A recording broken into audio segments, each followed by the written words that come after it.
தமிழ்நாட்டில் மோடி ஆட்சி அமையணுமா வேணாமான்னு மக்களை பார்த்து அமித்ஷா கேட்டிருக்காரு. ஐயா, இதையே தான் நாங்களும் சொல்றோம். 2026 தேர்தலின் போது தமிழ்நாட்டை நாங்க ஆளணுமா இல்ல எங்கேயோ டெல்லியில இருந்து நமக்கு சம்பந்தம் இல்லாதவங்க ஆளணுமா முடிவு செய்ததுதான் தேர்தல்.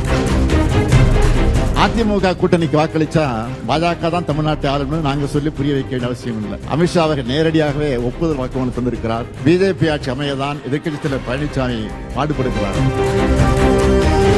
அம்மையார் ஜெயலலிதா அவர்களுடைய மறைவுக்கு பிறகு தமிழ்நாட்டில் பாஜகவோட பிராக்சி ஆட்சி நடந்துச்சு. கடந்த 5 ஆண்டுகளாக தான் அதிலிருந்து நாம் தமிழ்நாடு மீண்டு தலைநிமிர ஆரம்பிச்சிருக்கிறோம்.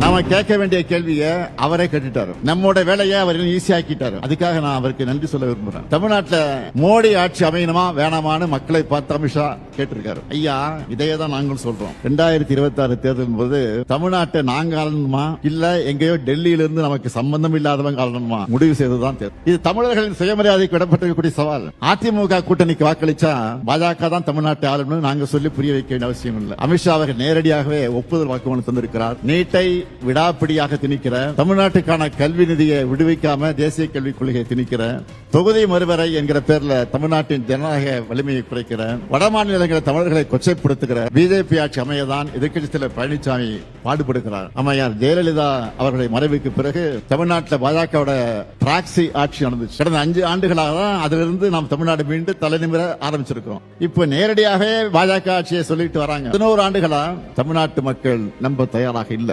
2019, 2021, 2024 கடந்த 3 தேர்தல்களையும் படுகொலை பரிசா தந்ததும் உங்களுக்கு புரியலையா? தமிழ்நாட்டுக்கு ஓரவஞ்சப்பட்டதை நீங்க மாத்திக்காதப்ப தமிழர்கள் மட்டும் தங்களுடைய முடிவை மட்டும் எப்படி மாத்திக்குவாங்க? மக்கள் எப்போதும் நம்ம அரசு பக்கம் தான் இருக்காங்க. திரும்பவும் நாங்க தான் வருவோம். நல்லாட்சியை தொடருவோம்.